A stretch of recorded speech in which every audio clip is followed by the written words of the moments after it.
The Chat Show, brought to you by Sure. Good morning to you from the TT Grandstand. Just come to 17 and a bit minutes past 8. Hope you are well out there. We do apologise even for a couple of comments made while we were just having a bit of banter around the table just here while the break was on. I just forget about this modern thing, Facebook Live and all that. I didn't realise that when we go off air here, it's still continuing on in the background. No, it's some blokes doing this. Yeah, I have no idea. What I need is my censor button, don't I? I need to get one of those, possibly. Beep button. Do get in touch with us this morning. 166 177. Start your message with TT. Email studio@radiott.com. Follow us on Manx Radio TT on Facebook and Twitter as well. This Kit Kat debate, you've really started something here, Josh. It's Claire, not women today, you know. Well, and I'm just saying, right, Claire has had a Kit Kat with no wafer, and so has Karen as well. No, I don't believe it. No. It's a thing. It's an absolute thing. If you have one, send us a picture. If you have a picture of it, send us a picture. What's the address? We need it. Is, send it to studio@radiott.com, please. Okay. We need it now. We want it, yeah. I'm not a chocolate fan anyway, so I'm not really bothered. James Hillier, good morning to you, sir. Good morning. You well? Yes, thank you. Are you in that body there?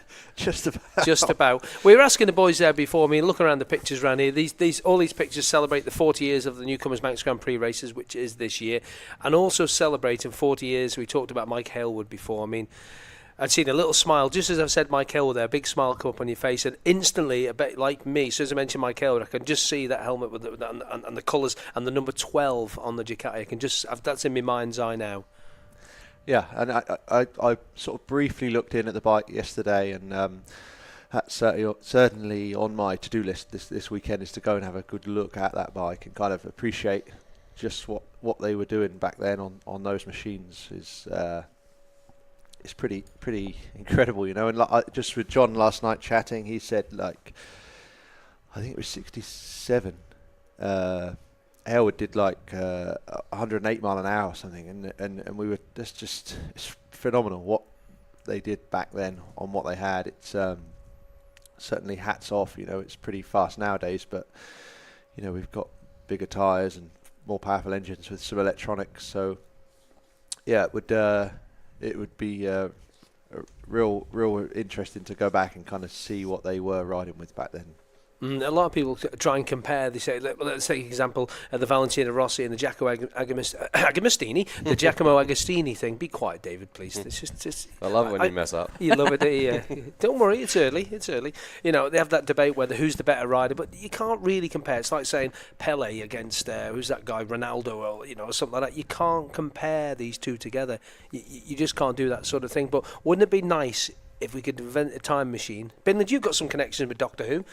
We get a time machine and go back and just put Valentino Rossi on that MV, on that Honda, and then switch Giacomo forward a bit to hit him on the Camel Honda that Rossi first, there's big wins on and things like that. Wouldn't it be nice to do that? The guys these days are too soft. They'd never come and ride here. No, they wouldn't, would they? You're right there. You're probably right. Mind you, though, dangle a few quid in front of them, you never know. You never know.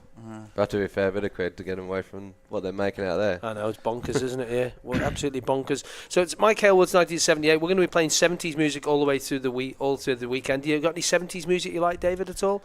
Van Morrison in the 70s? That's more late 60s, isn't it? You can have some Van Morrison, not good Van Morrison in the 70s. Van Morrison. Cold Chisel, have you heard of them? No, who are they? That's Jimmy Barnes' band in Australia.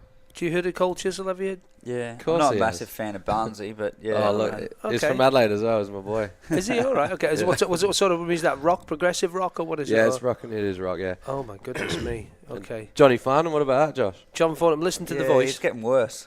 John Farnham. In old ages. I thought you went John, then I realised you meant my choice of music. Wasn't John Farnham You're the Voice? Is that the big song that's he did? him, yeah. Was he Australian, was he? I didn't realise that. Okay, all right. Okay, I think that's about his one hit that we have on our system, to be honest with you. It is. The boss says yes. Beth, what have you got for us? Well, I was just wondering if we had any ABBA fans among us, but we'll come back to that. No. Lots of people getting in touch this morning. Carol says, please stay safe, everyone. You're all stars. Paul and Becky, good luck, guys, watching in Brisbane in Australia. Please send some rain to Queensland and New South Wales. We need it. Stay safe from a Manxie missing home.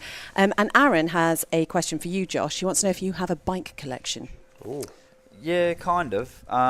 Unfortunately, no road racing stuff because they're all too expensive. I've got a bunch of because I started out in motocross. I've got a bunch of motocross bikes. So a couple of 125s and 250s and a few 500s. So KX and CR 500s and stuff. So yeah, just a few iconic sort of motocross bikes that were kind of iconic to me. So sort of 87, early 90s, mid to mid 90s, all that sort of period where I was just a kid racing bikes and reading magazines and watching videos of all the pros and wishing I had better stuff, or even the gear they wore, you kind of idolise the pros at that period. So yeah, I've got a few bikes that kind of reflect on my kind of coming up in racing. And can you remember that moment where you thought, this is what I want to do, there is no other career for me? Yeah, I was about 6, I think. Really? Weirdly, yeah, it was. I was about 6. Yeah. What about you, Davo? Can you remember that moment? Because it seems to be, for anybody who's in this industry, it's just something that's in your blood. Well, I didn't really. I raced BMX I started when I was 4 years old, and then raced up until I was 16, I did world championships at it.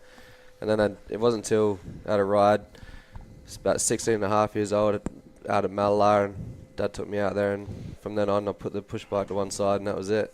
I was away then. James, do you remember that moment when you thought, I don't want to do anything else? I do. Yeah, I do. Not that clearly. It was more a case of not really liking school and normal kind of lifestyle. I wanted to do something different, and I enjoyed going fast. Especially when I was kind of 16 and got let loose on my RD50. That was, I don't know, just that freedom it gave you, and the speed and the open road. It just that's probably when my eyes were open to the Isle of Man. RD50, oh lovely. Still Now got it. Yeah, have you really? Yeah. You're a bit of a hoarder with motorcycles. You've got I'm just a you've got hoarder the in shop general. as well. Oh, you really? I think it's genetic, yeah, because Yeah, my yeah. granddad's garage is full of junk.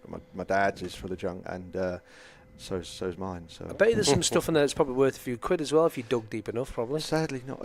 Some things probably, yeah, but not. I've run out of space now. I need to move house or build another garage. Always need more garage get space. a container or something, because that's the kind of what's holding me back is the storage limit. So I need to expand. We've got a question from Zed who said, if money was no object, what bike would you choose to own? You first of all, Josh? It'd been Mick Doohan's 1994 NSR 500. It was just cool. I like it. The Big Bang one, was it the one that just kind of? I don't know specifically the details of when they changed from Screamer to Big Bang. I think he went back and forwards. When everyone was running a Screamer, he went and rode a Big Bang, and then when everyone joined the bandwagon, he went back just to screw with people's heads. So I don't know which year it was, but it's just that 94. If you Google Mick Doohan's 94 Honda 500, you'll see it's quite just the paint, everything about it is awesome. It was a great time for GP racing, that wasn't it? Wasn't it that sort of time? Yeah, 'cause it wasn't yeah. MotoGP per se. It was all two strokes, wasn't it? Yeah. It was Yeah, probably it the was V4 fantastic. 500s and that Schwantz and all them. But, That was but I incredible. wouldn't limit myself just to that bike. To be fair, any of the 500 Grand Prix bikes, whether it would be a Suzuki or a Yamaha or any of those 500 Grand Prix bikes, the V4s are. I'd love to have one of those, but even just to ride one would be nice, quite wouldn't it? nice. Yeah. Well, we know somebody on the table has ridden their GP 500 bike in the British Grand Prix. Morning, Michael Rutter. Are you with us? Nearly. Nearly. you rode in the British Grand Prix in a GP 500, didn't you? Yeah. When was that? 99. I rode 99. V twin. It wasn't really. It was half a GP bike. It was. They weren't the best of things. But at least it was a GP bike. How much fun was that, being involved on the track with all those guys? It was brilliant. But then trouble is, you just it was like 37 mile an hour down on some circuits. So it's it was very difficult to compete. But anyway. Oh, someone's phoning. Someone's ringing you. Yeah, it's the Oh, bank, she's here, the isn't bank it? again. All right, yeah, all right, okay. Well, there's no chance you're getting your wallet out. Anyway, none of those jokes. But we were talking about Mike Hailwood. Obviously, you've been around the bike game a long time. Were you here in '78 as well? Yeah, obviously Mike. Where were you watching it? Where were you? Oh God, I can't remember. How old was I then? Yeah, probably about 6 or 7, wasn't I? same as So Mike used to come to obviously Mum and Dad's house, and a few times, because obviously being around Birmingham area and that, and my dad used to talk me many stories about Mike and going off here with him on RG 500s when he started off together, and he said you just you couldn't believe how quick he was, and he said he had his own lines, really didn't lean off it, and he said he just disappeared. And from my dad's experience and how well my dad did, it just showed you how good he was. It certainly was, and like I said, I remember exactly where I was just telling the boys there before the bottom of St Indians here, just the other end of the school. I watched it then because I was only little. I got right to the front, so you could do that, and just to see, I can still picture the look on chaps and guys' faces who've been TT fans. I can actually picture that hat. And Chris Williams said he's got one of these hats. Remember when he came with the white hats, like the cricket sort of hat with Mike the Bike on it? They had loads of them around that time as well. So I'm sure there'll be a few of them knocking around this weekend. They were great times. It was 40 years ago, Michael. Where's that time gone? I don't know. It's scary, isn't it? It's I don't look it. I know, but it's it is. It does go, doesn't it? It certainly does. I mean, you still ride, and still enjoying it. Riding, that's about it. Yeah, still enjoy it. You wouldn't do it otherwise. It's complete madness. Fortunately, I broke down up the mountain yesterday, and I was watching people going through, and it's just you got to really enjoy it to do this job.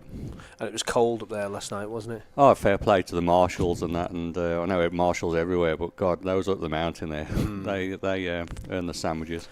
Beth, any more for us? Just come on, 8:28. How about, says G, Fingers Mitchell Cullen playing the Didge, brilliant Oz music. Does that mean anything to anybody at all? No, we're getting blank faces. The didgeridoo. Didgeridoo, yeah. Also, Michael, I have to ask you the Kit Kat question. It is the question of the morning. Have you ever had one without a wafer?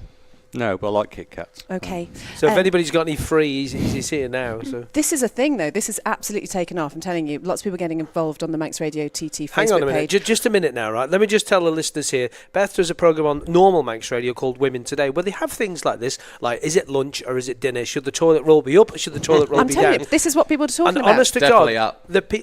What? Oh, no, down. Don't start. No, it's down. But anyway, don't start it. Mark says, I've had ones that have been more chocolatey than usual at the ends, but not a full finger, which is an interesting one. And Carol, right, listen to this, everyone.